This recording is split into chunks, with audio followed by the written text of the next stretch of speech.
Assalamualaikum warahmatullahi wabarakatuh.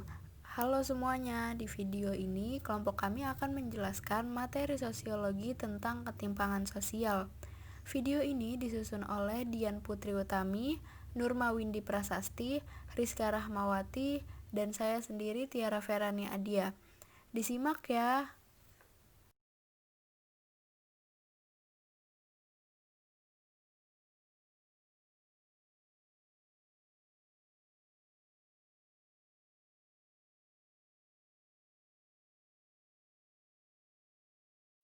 Sebelum kita masuk ke bab ketimpangan global, kita harus mengetahui apa sebenarnya dampak dari globalisasi.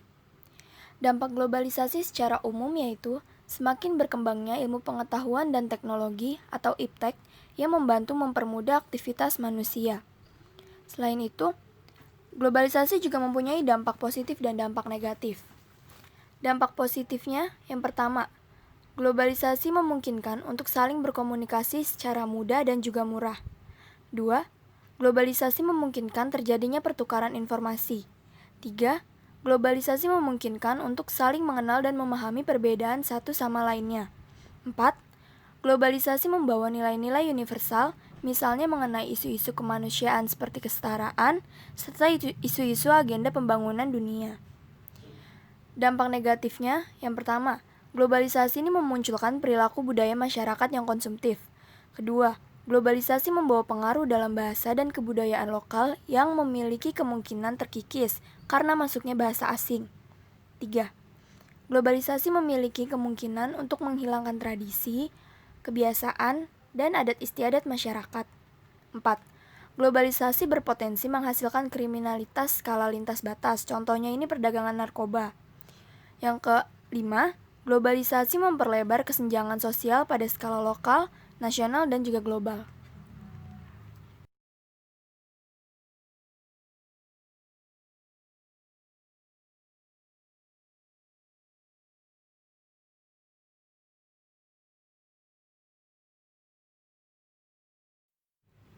Ketimpangan global. Ketimpangan global ini adalah ketimpangan sumber daya dan ekonomi antara negara maju dengan negara berkembang. Ketimpangan global mulai terjadi seiring dengan revolusi industri. Peristiwa tersebut telah meningkatkan pertumbuhan ekonomi. Meskipun demikian, hasil revolusi industri ini tidak terdistribusi dengan baik. Akibatnya, negara yang maju semakin maju dan negara miskin semakin miskin. Seorang ekonom bernama Paul Collier dari Universitas Oxford melalui bukunya yaitu The Bottom Billion, Why the Poorest Countries Are Failing and What Can Be Done About It, menjelaskan bahwa negara berkembang sering mengalami masalah berkurangnya sumber daya alam dengan cepat, pemerintahan yang tidak efektif, konflik internal yang berkepanjangan, perang, dan pembangunan ekonomi yang tidak maksimal.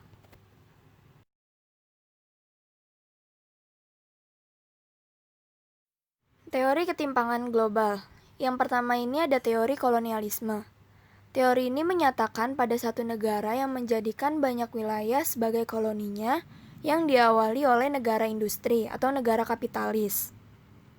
Yang kedua ada teori sistem dunia. Immanuel Wallerstein menganalisis bagaimana industrialisasi mengumpulkan 3 kelompok, yaitu A. Negara inti. Negara inti ini adalah negara yang lebih dulu mengenal industrialisasi dan dominasi negara yang lemah. Contohnya adalah Eropa Barat. B. Negara semiferi. Negara semiferi ini adalah negara yang berwujud perdagangan negara inti. Contohnya itu Eropa Selatan. Nah, yang C ini ada negara periferi. Negara periferi ini adalah negara pinggiran. Contohnya yaitu Asia dan Afrika. Yang ketiga ada teori ketergantungan atau dependensi. Keterbelakangan adalah sebagai akibat dari suatu sistem kapitalis internasional yang dominan, yaitu adanya dunia pertama atau negara kapitalis, dunia kedua atau negara komunis, dan dunia ketiga, yaitu negara yang tidak masuk dari bagian negara yang pertama dan negara yang kedua.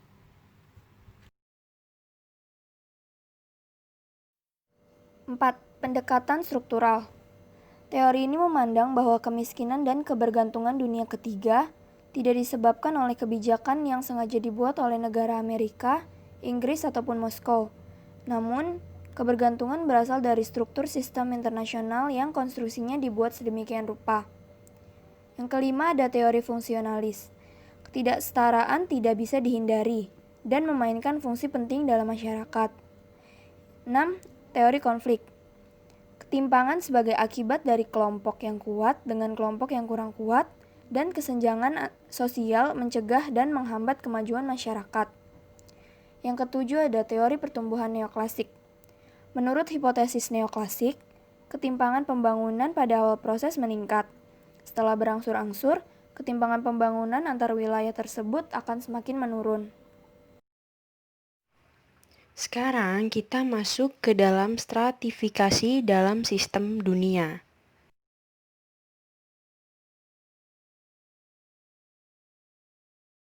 Sebelum kita masuk ke dalam stratifikasi dalam sistem dunia, kita harus mengetahui apa sih yang dimaksud dengan stratifikasi. Stratifikasi secara umum adalah pembedaan penduduk atau masyarakat ke dalam kelas-kelas secara bertingkat atas dasar kekuasaan, hak-hak istimewa, dan juga prestise. Kemudian, menurut Suarjono Swekanto, yaitu Bapak Sosiologi dari Indonesia, stratifikasi sosial adalah pembedaan penduduk atau masyarakat ke dalam kelas-kelas secara bertingkat. Itu merupakan pengertian dari stratifikasi menurut ahli dan secara umum.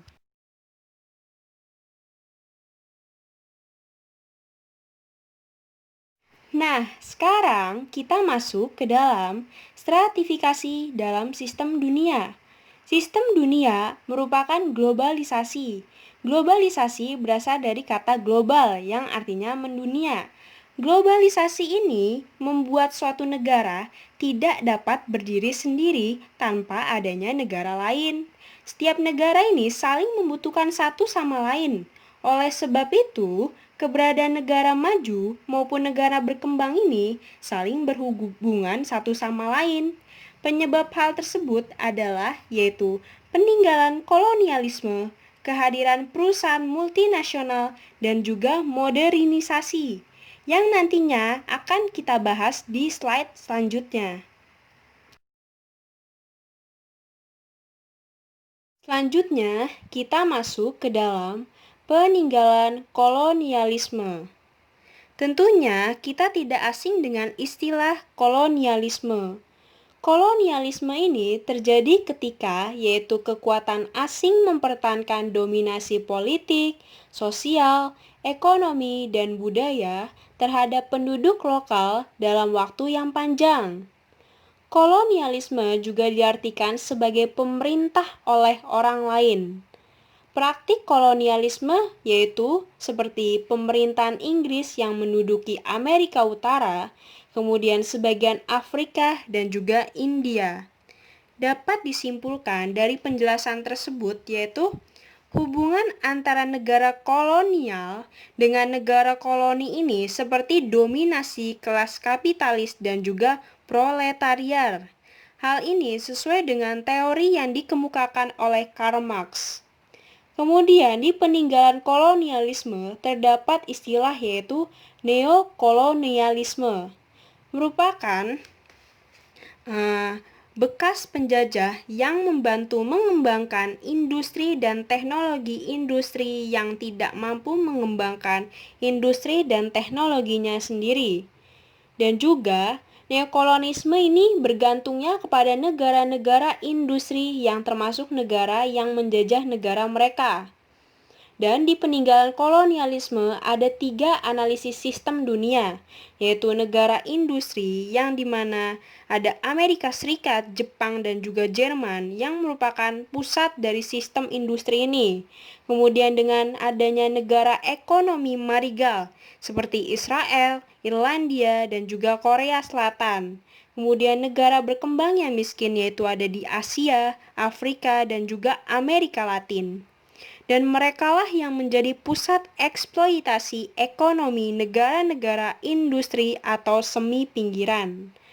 Kemudian di peninggalan kolonialisme ini dinyatakan ada teori dependensi yang menurut yaitu Wallerstein, di mana mengkaji bahwa negara berkembang yang sudah maju perekonomiannya akan tetap lemah dan tunduk kepada negara pusat dalam jalinan ekonomi global.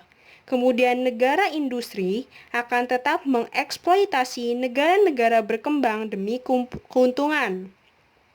Teori ini menggunakan perspektif yaitu konflik dalam skala global. Dan dengan permasalahan yang ada tersebut berkaitan erat dengan globalisasi. Dengan adanya globalisasi, telah terjadi integrasi kebijakan pemerintah, budaya, gerakan sosial, pasar keuangan global, perdagangan global, serta pertukaran ide global.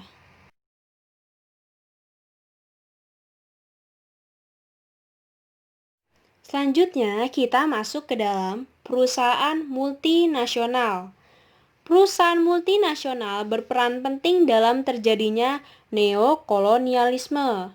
Mereka adalah organisasi komersil yang mempunyai kantor pusat di sebuah negara dan melakukan bisnis di semua negara. Pabrik-pabrik di negara berkembang ini sebagian besar merupakan milik dari perusahaan multinasional. Kita lihat dari perusahaan multinasional menurut pandangan fungsional. Perusahaan multinasional ini dapat membantu negara berkembang, di mana keberadaannya mereka telah menciptakan lapangan kerja baru melalui berbagai industri yang telah didirikan. Kemudian perusahaan multinasional dapat mempromosikan proses pembangunan secara cepat melalui difusi penemuan dan inovasi dari negara industri. Dan hal ini dapat menekankan biaya produksi dan meningkatkan keuntungan. Kemudian, perusahaan multinasional ini membuat negara-negara berkembang ini semakin interdependen, mandiri melalui ikatan internasionalnya. Hal tersebut mampu mengurangi terjadinya konflik antar negara. Di perusahaan multinasional, menurut pandangan konflik, di mana perusahaan ini telah banyak mengeksploitasi pekerjaan demi keuntungan semata. Karena pekerjaan yang disediakan berketerampilan rendah, dan hal ini sangat menguntungkan bagi perusahaan multinasional akan tetapi merugikan bagi pekerjaan dalam masyarakat setempat. Kemudian bisa mematikan perusahaan lokal, karena beresiko yaitu menciptakan monopoli pasar yang tidak sehat. Lalu adanya ekspor keuntungan. Perusahaan multinasional ini akan mengembalikan keuntungan kepada para pemilik modal dari negara asal, sehingga keuntungan yang didapatkan dari negara tuan rumah ini dijadikan tempat untuk pemasaran dan relatif kecil.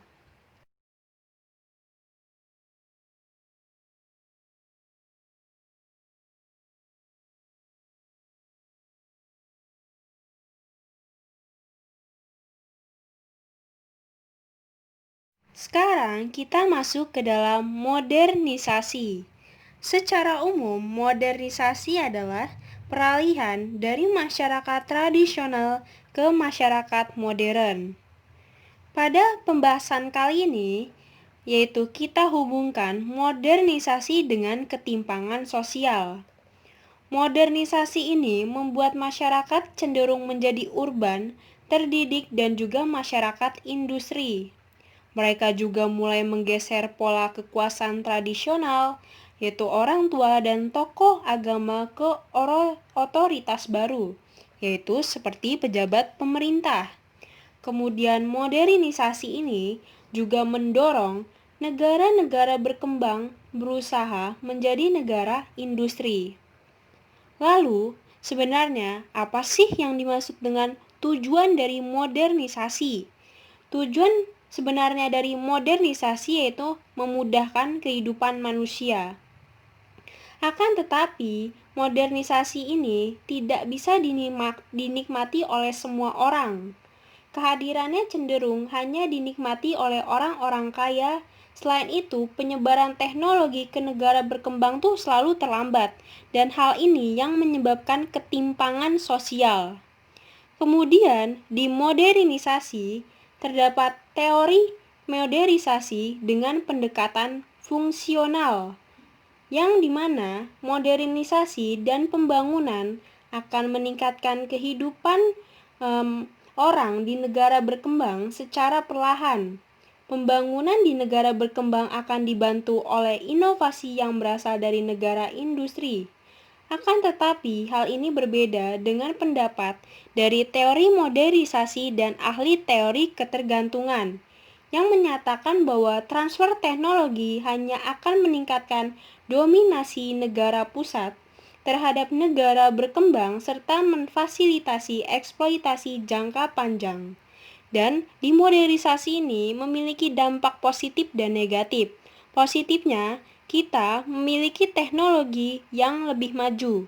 Dampak negatifnya, masyarakat modern akan meninggalkan kebudayaan dari masyarakat tradisional.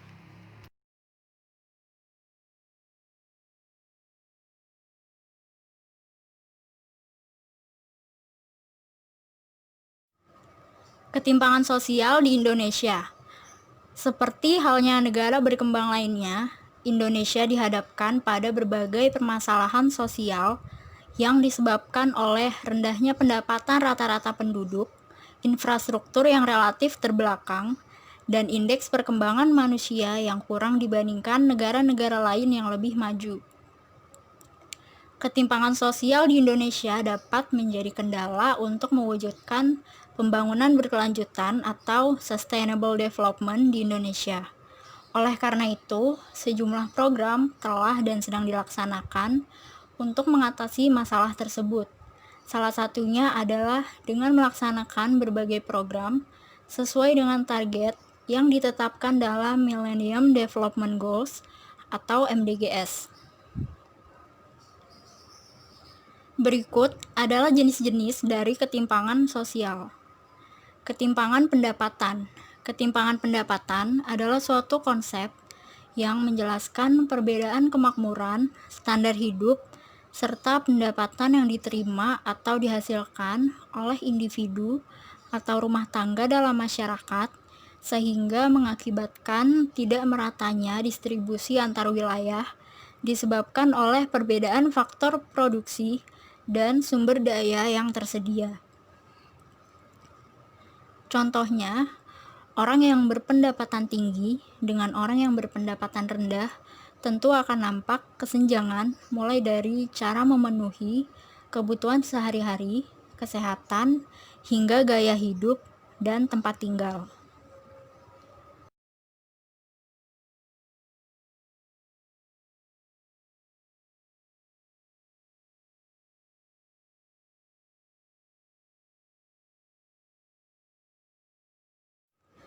Ketimpangan gender. Ketimpangan gender adalah kondisi di mana terdapat ketidaksetaraan antara laki-laki dan perempuan dalam kehidupan keluarga, bermasyarakat, berbangsa, dan bernegara. Di berbagai sektor kehidupan, banyak indikator menunjukkan perempuan tertinggal dibandingkan laki-laki dalam hal memperoleh kesempatan, peluang, serta hasil-hasil pembangunan. Contohnya, budaya patriarki di mana laki-laki masih dianggap derajatnya lebih tinggi daripada perempuan. Untuk mengatasi ketimpangan gender, pemerintah Indonesia telah meratifikasi Konvensi Penghapusan Segala Bentuk Diskriminasi Terhadap Perempuan pada tahun 1984 menjadi Undang-Undang Nomor 7 Tahun 1984. Hal tersebut kembali mendapat dukungan melalui Sidang ke-11 Komite Penghapusan Diskriminasi Terhadap Perempuan atau CEDAW pada tahun 1992. Sidang tersebut melahirkan Rekomendasi Umum Nomor 19 yang menyatakan kekerasan berbasis gender adalah suatu bentuk diskriminasi yang merupakan hambatan serius bagi kemampuan perempuan untuk menikmati hak-hak dan kebebasannya atas dasar persamaan hak dengan laki-laki. Rekomendasi umum ini juga secara resmi memperluas larangan atas diskriminasi berdasarkan gender dan merumuskan tindak kekerasan berbasis gender sebagai tindak kekerasan yang secara langsung ditujukan kepada perempuan karena ia berjenis kelamin perempuan atau memengaruhi perempuan secara proporsional. Termasuk di dalamnya tindakan yang mengakibatkan kerugian atau penderitaan fisik, mental, dan seksual, ancaman untuk melakukan tindakan-tindakan tersebut, pemaksaan, dan bentuk-bentuk perampasan hak kebebasan lainnya. Ketimpangan pendidikan. Ketimpangan pendidikan adalah suatu kondisi di mana tidak meratanya sistem pendidikan di suatu wilayah dengan wilayah lainnya. Contohnya, jika dibandingkan tingkat kelulusan SMP dan SMA di daerah, perdesaan dan perkantoran, pasti akan terlihat bahwa tingkat kelulusan di desa lebih rendah daripada tingkat kelulusan di kota. Selain itu, anak-anak yang sekolah di perkotaan biasanya fasilitasnya lebih lengkap, memadai, dan modern. Sedangkan anak-anak yang masih di daerah tertinggal fasilitas, akses untuk bersekolahnya masih terbatas. Hal ini menunjukkan adanya ketimpangan dalam kesempatan memperoleh pendidikan. Ketimpangan juga terlihat dari akses untuk meningkatkan kualitas sebagai pendidik antara guru di perdesaan dan di perkotaan. Guru di perkotaan memiliki akses lebih besar untuk meningkatkan kualitas pendidikan daripada guru yang tinggal di perdesaan.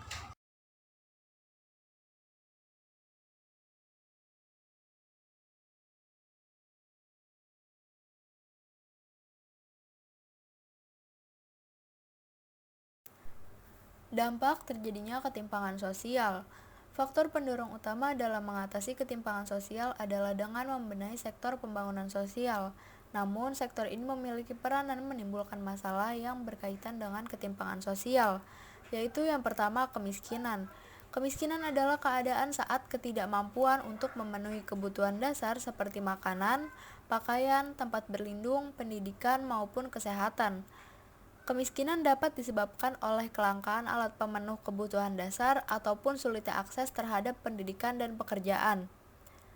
Kategori kemiskinan di Indonesia menurut Kementerian Sosial terdapat dua jenis, yaitu yang pertama kemiskinan kronis atau chronic poverty. Contohnya adalah penyandang masalah kesejahteraan sosial atau PMKS yang merupakan seseorang atau kelompok masyarakat yang karena suatu hambatan atau kesulitan tidak bisa melaksanakan fungsi sosialnya sehingga tidak dapat terpenuhi kebutuhan hidupnya. Hambatan atau kesulitan tersebut bisa berupa kecacatan, keterlantaran, ataupun keterbelakangan. Yang kedua, kemiskinan sementara atau transient poverty.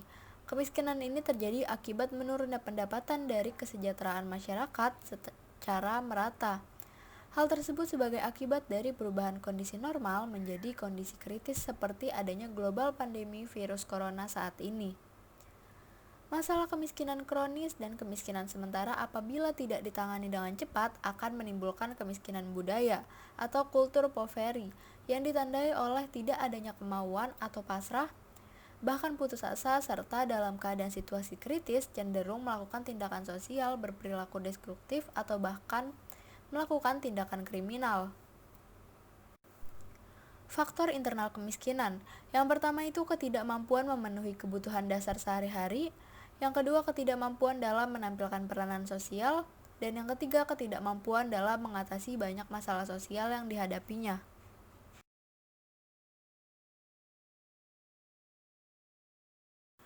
Faktor eksternal kemiskinan. Yang pertama, kebijakan publik yang belum berpihak pada penduduk miskin. Yang kedua, tidak tersedianya pelayanan sosial dasar. Yang ketiga, terbatasnya lapangan pekerjaan. Yang keempat, belum terciptanya ekonomi kerakyatan. Dan yang terakhir, pembangunan yang berorientasi kapitalis. Selain kemiskinan, terdapat juga keterlantaran. Keterlantaran ini merupakan pengabaian terhadap anak-anak dan orang tua lanjut usia. Biasanya kasus penelantaran anak disebabkan ketidakmampuan orang tua memenuhi kewajibannya, sedangkan keterlantaran pada orang tua lanjut usia dianggap sudah tidak produktif karena membebani anak-anaknya. Lalu yang ketiga itu ada keterpencilan dan juga ketertinggalan. Hal ini dialami oleh banyak komunitas adat terpencil di pulau-pulau Indonesia.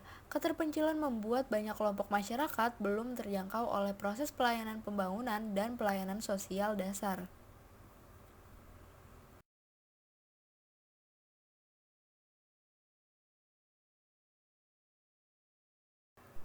Dampak ketimpangan sosial yang keempat yaitu munculnya paham primordialisme dan juga eksklusivisme. Primordialisme itu merupakan suatu paham membangkitkan prasangka atau permusuhan terhadap golongan atau kelompok sosial yang lain. Contohnya ada kelompok masyarakat yang beranggapan bahwa agamanya lebih baik dibanding dengan agama lainnya. Lalu eksklusivisme merupakan paham yang mempunyai kecenderungan untuk memisahkan diri dari masyarakat. Contohnya seorang anak murid yang pintar hanya mau berteman dengan seorang anak murid yang memiliki latar belakang yang sama dengan dirinya. Upaya mengatasi ketimpangan sosial. Yang pertama itu mengembangkan wilayah-wilayah strategis dan cepat tumbuh. Hal ini dilakukan untuk mengoptimalkan pemanfaatan sumber daya dalam mendukung peningkatan daya saing kawasan dan produk unggulan daerah. Yang kedua, meningkatkan pembangunan di wilayah-wilayah tertinggal dan terpencil. Hal ini dilakukan agar dapat tumbuh dan berkembang secara lebih cepat mengejar ketertinggalan pembangunan dengan daerah lainnya. Yang ketiga, mengembangkan wilayah-wilayah perbatasan dengan mengubah arah kebijakan pembangunan wilayah perbatasan. Selama ini hal itu cenderung berorientasi inward looking menjadi outward looking, sehingga kawasan tersebut dapat dimanfaatkan sebagai pintu gerbang aktivitas ekonomi dan perdagangan dengan negara tetangga. Lalu yang terakhir, menyeimbangkan pertumbuhan kota-kota metropolitan, besar, menengah, dan juga kecil yang efisien melalui yang pertama, peningkatan peran dan fungsi kota menengah dan kecil di luar Jawa sebagai kota kedua. Yang kedua, memperkuat peran dan fungsi pelayanan kota-kota kecil dan menengah sebagai pusat pemasaran produk pedesaan. Dan yang ketiga, pengendalian pertumbuhan kota-kota besar dan juga metropolitan.